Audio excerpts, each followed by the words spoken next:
घटना ये हुई है, हमारे ब्लॉक में 2-3 दिन पहले एक सेक्स रैकेट पकड़ा गया था।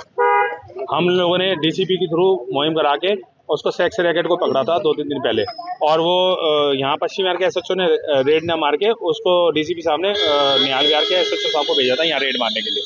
तो हमने सेक्स रैकेट को अपने हिसाब से फ़ोन करके और कॉल करके पुलिस का साथ मिलकर उनको सेक्स रैकेट को पकड़ा था। उसमें एसएचओ साहब हमारे वो मतलब चिढ़ गए थे कि हमारे होते हुए बाहर का आदमी आया, क्योंकि ये इनकी इन्वॉल्वमेंट थी, ये पैसा लेते थे उससे, इसलिए इनको हमने डीसीपी साहब को बोल दिया था कि ये 6 महीने से बंद नहीं कर रहे हो, और यहाँ बीट ऑफिसर है नरेश मलिक, ये पैसा खा रहा है बार बार जाके और हमें बेवकूफ़ बना रहा है। तो वहाँ के लोग बड़े परेशान थे, इस चक्कर में हमने वहाँ सेक्स रैकेट पकड़ा। और आज हमारे पास कोई वीआईपी गेस्ट आया हुआ था हमारे आरडब्ल्यू ऑफिस में, तो हम उसको बुला के स्वागत करके उसको गेट पे छोड़ने जा रहे थे, तो रास्ते में 2 बच्चों का झगड़ा हो रहा था छोटी सी बात को लेकर कि खाने पीने में चाउमीन की उसकी स्कूटी पे गिर गई और पानी वो गिर गया था। इस चक्कर में वो वहाँ पर थोड़ी सी बैसाबासी हो रही थी बच्चों की, और हम लोग जो वीआईपी आता उसको गेट से बाहर छोड़ने जा रहे थे। इतने में हमारे चेयरमैन है अरुण पटनी जी, वो वहाँ चले गए। मैंने कहा आप देख लो, मैं जरा इनको बाहर तक छोड़ने जा रहा हूँ। वो वहाँ चले गए, बच्चों को समझाया कि आप बात के लिए लड़ रहे हो, छोटी सी बात है, स्कूटी साफ करनी मैं कर देता हूँ, अपनी कमीज से साफ कर देता हूँ, ये क्या, बच्चों को मतलब बच्चों के तरीके से समझाया और बात खत्म कर दी। फिर उसके बाद जो है एक लड़का जो उसमें से था वो बदतमीजी बोलने लगा, और बोलने लगा तो मैं जानते नहीं है मेरे को, मैं जानता नहीं। वो कह रहा किसको जानता है, क्या जानता है? कह रहा मैं क्विक गैस है उसकी एजेंसी का मालिक हूँ और निहाल बिहार से हूँ। तो उसने कहा ठीक है, तो उसको बुला ले, किससे बात करा रहे? इसने अपने बाप से बात कराई। बाप से बात करने के बाद उसका बाप थोड़ा सा मतलब बदतमीज सा हुआ फोन पे, तो आवाज़ साहब से क्लियर नहीं आ रही, तो वो कह रहा मैं आ ही रहा हूँ। वो आया और आते ही ने गाली गलौज और बदतमीजी वगैरह सब शुरू होगी। वहाँ पे भीड़ सी इकट्ठी होगी और बदतमीजी हो गई। बदतमीजी होने के बाद वो चौड़ा हो गया, और चौड़ा होने के बाद जैसे ही आमने सामने हुआ है और मैं वहाँ पहुँचा था, मैं वहाँ था, मैं छुड़ा रहा था, बात को खत्म कर रहा था, इतने में उसने अपनी यहाँ से पिस्टल निकाली। उसने सोचा कि पिस्टल देख के डर जाएंगे, उसने पिस्टल दिखा के उसके पेट पे गोली चलाने लगा। जैसे ही पेट पे गोली चलाने लगा अरुण पटनी के, वो तो अरुण पटनी ने एकदम धक्का मारा, वो नीचे की तरफ गोली चली, और गोली चलने पे एक बच्चा खड़ा था 14 साल का साथ में, उसकी टांग में जाके गोली लगी है। उसकी हालत खराब है, दोनों टांगों पे उसकी, एक टांग पे गोली लगी, एक पे छर्रा गया है, और वो पुलिस कह रही है उसको कुछ नहीं है, वो तो खरोंच लगी है, कुछ नहीं है। जबकि हम बालाजी एक्शन हॉस्पिटल में जमा है, वहाँ पर हमने 40,000 रुपये जमा करा दिए, उसका इलाज नहीं हो रहा और उसको इसलिए 40,000 जमा करा दिया। अब उसका डॉक्टर का फोन आया है वहाँ से कि उसकी हालत ज़्यादा सीरियस है, इसका ऑपरेशन होगा दोनों टांगों का सुबह, आप इसके लिए 1 लाख रुपये जमा कराओ। अब हम उसके 1 लाख रुपये जमा कराए हैं उसके।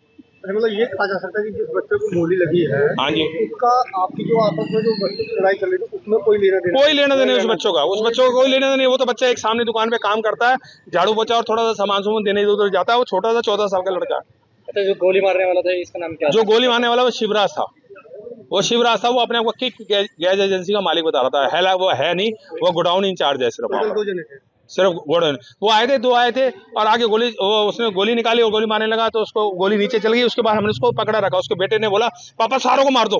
वो हमारे सबको मारने लगा था गोली।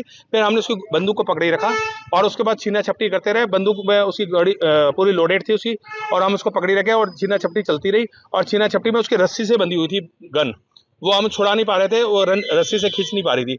तो हमने सामने नाई की दुकान से बोला कैंची दो। नाई ने सोचा कैंची इसलिए मार रहे हैं किसी के पेट में मार देंगे, नाई ने कैंची देने में देर कर दी।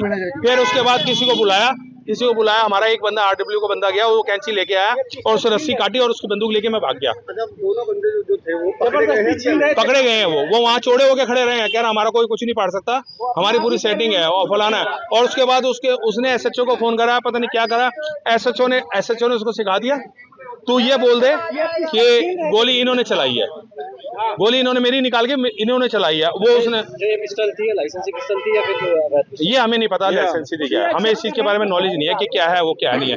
पर वो पिस्टल मैंने छीनी है और मेरे पास थी।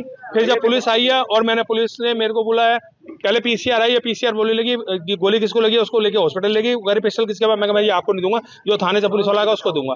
फिर वो थाने से पुलिस वाला आया, उसने पता लगा, आते ही मेरे से कहने लगा पिस्टल दे। हाँ, मेरे से बदतमीजी। मैंने कहा जी मैंने छीनी है उससे, तो बदतमीजी होगा, तू नहीं रख सकता। मैं कहा जी मैं क्या करूंगा रख के, मुझे तो आती भी नहीं चलानी। मैंने उसमें से मैगजीन निकाल रखी थी और उसको पिस्टल दे दी। पिस्टल देने के बाद और बात खत्म हो गई। उसके बाद एसएचओ वगैरह आए और ये मुकर गए कि पिस्टल दिया हमें, ये मुकर गए कि पिस्टल ही नहीं दी। अपना नाम बताइए सर। मेरा नाम अरुण पटनी है, मैं BG6 पश्चिम बिहार RWA का चेयरमैन हूँ। क्या घटना हुई है उसके बारे में? सर घटना हुई, हमारी RWA की मीटिंग खत्म हुई, वहाँ से जा रहे थे, वहाँ पे 3 बच्चे झगड़ रहे थे, गाली गलौज कर रहे थे। हमने कहा बेटा गाली गलौज मत करो। उसमें से एक लड़का बोला कि तुम कौन होते हो? मेरे पापा की क्विक गैस एजेंसी, हमने छुड़वाया। मैंने कहा बेटा आपके पापा ओनर है या जॉब करते हैं? कह रहा बात कर लो। उसने अपने पापा, मैंने अपने नंबर से मिलाई, बात की, उसने बात करा के बताई। मैंने कहा भैया आप ओनर हो या वो? यहाँ पर आ जाओ, आपका बेटा झगड़ रहा है। कह रहा तुझे क्या करना है? मैंने कहा भैया कुछ नहीं, सही बात है, आप यहाँ पर आ जाओ और इसको ले जाओ, झगड़ा हो जाएगा, सर फूट हो जाएगा, हमारा सामाजिक आदमी है, अब छुड़वा देते। इतनी देर में वो भाई साहब आए, शिवराज जिनका नाम है, शिवराज अतोरलिया निहाल विहार के। वो भाई साहब ने आती है गिरफ्तार पकड़ ली। तो हमने कहा भाई क्या हो गया, हम तो बीच में जॉब कर रहे थे। उसने ऐसे पिस्टल निकाली। उन्होंने कहा अभी तुझे बताता हूँ कि क्या कैसे गोली मारते हैं। तो सबने बोला गोली निकल गई गोली। उन्होंने कहा मैं बताता हूँ कैसे मारते हैं। एक तो बंदा होता है डराने के लिए कि हवा में फायर मार दो। उसने कहा मैं बताता हूँ। 3 बार बोला कैसे गोली मारो। उसने मेरा पिस्टल लगाई, उसने गोली जैसी फायर मारी। वो तो भगवान का शुक्र है कि मैंने हल्का सा हाथ नीचे कर दिया, वो गोली नीचे लग के चली। इतनी देर में पब्लिक भी इधर उधर हो गई, गोली से चल गई। इतनी देर में क्या हुआ, उसको प्रधान जी ने, हम सब ने पकड़ लिया, उसकी पिस्टल पकड़ ली। इतनी देर में उसका लड़का आया कि पापा सारी मैगजीन खाली कर दो, इन पे सारी मैगजीन खाली कर दो, सारी गोलियां चला दो।